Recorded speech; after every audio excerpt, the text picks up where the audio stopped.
I pulled into my parents' driveway, sunscreen already smeared on, suitcase packed tight. My mom met me at the door, her face flat, and said, "We didn't actually ask you to come. We thought you'd handle things solo." I forced a tight smile, climbed back into my car, and drove away. That night, a notification hit my phone, a payment request for $5,100, my supposed share of the flights and vacation house. I declined, sent back a single buck, and typed, "Brace for a twist." 2 days later, my family's jaws dropped when they saw me in Hawaii. The trip prep was pure chaos, nothing went smoothly.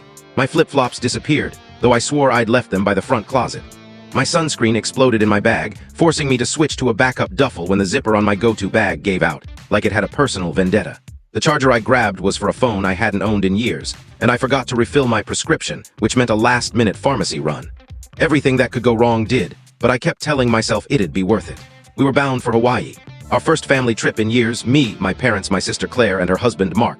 We'd been tossing around plans since spring, and now it was happening. A beach house, sunny skies, a shot at feeling like a family again, or so I believed. My parents suggested I swing by their place the night before since our flight was early. Sensible enough. I'd crash on their couch and we'd head to the airport together. I packed snacks for the flight, bag ready, sunscreen already on like an eager vacationer, music cranked in the car, fully in getaway mode. I rolled into their driveway as the sun dipped low. I grabbed my bag, strode up, and knocked. My mom opened the door looking more irritated than surprised. Then she hit me with it. "You weren't really invited. We figured you'd be fine on your own." I thought it was a joke. I stared, waiting for her to laugh it off. She didn't. Inside, their suitcases were neatly stacked by the staircase. A cooler, beach towels, passports on the hall table. Claire and Mark were chuckling over something on her phone in the living room like it was just another night. "What do you mean?" I asked. She gave me a look, part apology, part weariness. "Claire's been having a rough time. She wanted this trip to be just her and Mark, no tension, no stress. You and Claire haven't been clicking, and we agreed. We wanted her to have peace. They'd sidelined me, not by mistake, but as a favor to Claire, like ditching me was a kindness to her. I glanced past her one last time. My dad was in the kitchen, back turned, stirring something he wasn't cooking. No one said a word. No one stopped me, so I walked out. Back in my car, I sat for a beat, not yet furious, just humiliated, not just for being left out, but for not seeing it coming. The past few months, every time we talked about the trip, it was vague. "We'll sort it out later," or "plans are still loose." I thought they were just scattered, but no, they'd orchestrated it without me. Around 10:47 p.m., a Venmo request from my mom popped up. $5,100 for your share of flights in the house. I stared, almost chuckling. Then I sent $1 back with a note. "You'll see something soon." I opened my laptop and checked the flight I guess they were on. Seats were still available. I booked one. Same flight, same gate. They wanted Claire to have calm? Fine. But I wasn't going to sulk at home for 5 days while they posted beach selfies. I found something better, a private beachfront villa, high-end with a separate entrance. 5 days. I reserved it under their last name, adding a note. "The Thompson family requests early check-in and a chilled bottle of Prosecco." This wasn't about payback. I wanted peace too, but mine came with a better view and a key in their name. I got to the airport early, taking no chances, not with how smoothly this was coming together. I parked in long-term, blending in like another family member off to paradise. I kept my hoodie up, earbuds in, not for music but to stay under the radar. I knew we were on the same flight, I just didn't want them to know yet. Boarding started and I spotted them by the gate. My dad gripped his outdated travel wallet like it was a lifeline, even though everything's digital now. Claire had a plush neck pillow clipped to her bag, laughing with Mark over her phone. My mom tapped her foot, checking her watch over and over. I waited until the final boarding call, slipping past in group 4 while they bickered with a gate agent about a window seat. I walked right by. No one noticed. It felt almost poetic. The plane was full. I took a middle seat, head down, and dozed through most of the flight. I woke up over the Pacific as flight attendants handed out drinks. They were a few rows ahead, chatting and laughing like their vacation was already in full swing. When we landed, I let them get off first. They rushed off, eager for their private family escape without the troublemaker. I hung back, taking my time. At arrivals, there it was. A driver with a sign reading, "Thompson Family." He didn't ask questions, just took my bag and led me to a sleek SUV with cold towels and a fruit basket waiting. I didn't touch my luggage again. The resort was a 20-minute drive along the coast, a private estate, separate from the main hotels.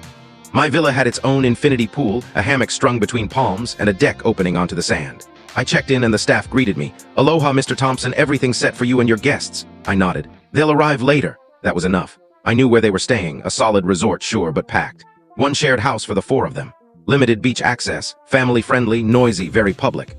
That night I wandered near their part of the island, staying out of sight but close enough to see them trudge onto the beach, clearly frustrated. My guess, they tried checking in under their name and found someone else had claimed the prime spot. They didn't know yet, but this was just the beginning. By morning, they'd be on the phone, trying to untangle the mix-up. And I'd be sipping a mojito on a lounger, skimming a book I had no plan to finish. I wasn't out to ruin their trip. I just wanted them to feel what it's like to be left out. The first morning was picture perfect. The ocean was calm, the breeze just right for that Tuesday. I had no texts, no calls, just a plate of tropical fruit and the sound of waves. It was the first time in years I didn't feel like I was orbiting someone else's life. By 9 a.m. the text started. First my mom, "Did you tamper with our reservation?" I ignored it. Then Claire, "We need to talk, something's off with the house." That one made me smirk. She sent a voice message I didn't open. Here's what went down. They tried checking in only to learn Thompson had already taken the oceanfront villa with no second booking. The staff told them the name was claimed hours earlier. They got shuffled to a lesser room far from the beach, no view, no extras. It was all that was left. They were furious. By noon, I answered one of my dad's calls. He asked if I'd booked something in their name. I said I had. He asked why. I said I figured you'd be fine without me. He hung up. I spent the day by my pool, ordering lavish meals just because I could. 2 women I met at breakfast, Sarah and Nicole, joined me for drinks. They were from Seattle, here after a canceled bachelorette party. We clicked, no pressure, just easy conversation and laughter. They stayed late. I didn't ask them to leave. The next day was even better. I went paddleboarding while my family grappled with hotel staff trying to upgrade or switch resorts. I knew they couldn't. Every decent place was fully booked. They were stuck. I passed them once on a beach path near a crowded bar. Claire saw me and froze. She was in sandals, visibly sunburned. I was in shades and a breezy shirt, fresh from a massage. She didn't speak. Neither did I. That night, Sarah and Nicole came back. We watched the sunset from the deck, then crashed early, sprawled out with music and the sound of the ocean. I didn't feel triumphant, not exactly. I felt steady, like years of weight had melted away in 5 days of quiet and saltwater.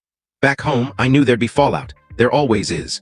But for now, they were the ones on the outside, and I was right where I belonged. On the 4th morning, a resort staff member knocked on my villa door. I thought it might be another welcome drink, but they handed me an envelope left by a guest. No name, just a room number scribbled in the corner. Inside was a piece of hotel paper, 3 lines in Claire's handwriting. "This was cruel. We're ashamed of you. You've wrecked everything." No greeting, no context, just that. I folded it neatly, slid it under my drink on the patio table, and moved on. I wasn't even angry, just detached. Like they genuinely thought I'd just vanish and not care. And now that I hadn't, I was the villain for not fading quietly. I spent the day in town with Sarah and Nicole. They'd found a small boat tour run by a retired marine biologist, offering reef dives for small groups. It was just us 3. We dove, swam with turtles, and drank from fresh coconuts. At one point, Sarah leaned back on the boat and said, "Is this what life's supposed to feel like?" I didn't answer, but I understood. Near the end of the tour, Nicole snapped a photo of us laughing, me between them, shirt off, drink in hand, ocean behind us. She posted it online. I didn't think much of it, just a vacation moment. But that set things off. By the time we got back to the villa, my phone had 5 missed calls from my dad, then a long text. "Take down the photo. You're going too far. You're trying to embarrass the family." Then Claire, "You're not even pretending anymore. Is this just some pathetic show?" And finally, my mom, "We've supported you always. You were always different, but we never made you feel it. I don't know what's changed, but this is cold." I read that last one twice. Supported me always. That line lingered all afternoon. Supported me. They'd spent years trying to smooth out my rough edges, ignoring what didn't fit, shrinking me so Claire could shine. That night, Sarah and Nicole went to a live music bar in town. I stayed behind. I wasn't in the mood. The air was warm, and I walked to the beach barefoot, needing to think. Near the water's edge, I saw Mark. He was alone, holding a beer, staring at the waves. He saw me, but didn't react. After a moment, he raised the bottle in a half-hearted gesture. I hesitated, then sat a few feet away. Mark didn't look at me. "They're falling apart," he said. "Your mom was crying earlier. Claire's been storming around." I stayed quiet. "She didn't think you'd actually show up," he added. "Not like this. They all figured you'd just stay home and sulk." I glanced at him. "Did she ask them to cut me out?" He paused, took a sip, then said, "It was her idea. I think they went along because it was easier than another fight." I nodded. He looked over. "I don't think you're wrong, but I probably shouldn't say that." We sat in silence. The tide came in. A crab scuttled past like it wanted no part of this. When I got up to leave, Mark said, "They'll come for you when we're back." I said, "I know." Back at the villa, Sarah and Nicole were sprawled on the daybed, half asleep under a blanket, music playing softly. I grabbed a water and sat outside with them. Nicole cracked one eye, looked at me, then drifted off. I leaned back and closed my eyes. Let them rage. Let them post. Let them unravel. This was the first time I wasn't begging for a place in their world, and it felt better than I'd ever imagined. The flight home was quiet. We were on the same plane again, pure chance, but it felt like some strange symmetry. I boarded first, took a window seat in the back with noise-canceling earbuds. I saw them board, my parents, Claire, Mark, tired, tanned, and silent with each other. They didn't see me. Or maybe they did and avoided a scene. I didn't feel anything. No smugness, no victory, just nothing. I watched the seatbelt sign light up and stared out the window until we were in the air. At baggage claim, I ignored their glances and headed to the parking garage. They didn't try to stop me. They knew there was nothing left to say. 2 days later, the backlash started. First, a text from my mom. "We're taking a break from contact for now. Things are too raw. You went too far, Alex." Then my dad. "We hope you'll reflect on your actions and the pain caused." But the real sting came via money. They sent another Venmo request, $5,100 for flights, the house, and apparently my nerve. I rejected it. They tried again, I rejected it again, then I blocked them both. Claire didn't block me, she did worse, she kept texting, not to talk but to jab. Hope your little stunt was worth it. Think this makes you look strong. It's sad, you've always been selfish, don't think this just goes away. I didn't reply, not once. She ramped up, sending multiple texts in a row. I deleted them without reading. At work, I didn't mention the trip. Colleagues asked how Hawaii was, I said, quiet, just what I needed. No one pushed. Sarah and Nicole followed me online. We exchanged a few messages, but it was clear our paths would split, and that was fine. What we shared was brief, simple, and perfect for that moment. Nothing more. A week after returning, I got an email from my dad. Family boundaries moving forward. I didn't open it. I archived it. Whatever line they thought I'd crossed, I wasn't interested in defending myself. They chose to exclude me to keep Claire comfortable. I chose to stop chasing their approval. That was it. By the end of the month, I'd left the family group chat and deleted every shared calendar event. Birthdays, holidays, milestones, gone. The silence wasn't heavy, it was clear. By October, nearly 3 months after Hawaii, there was nothing.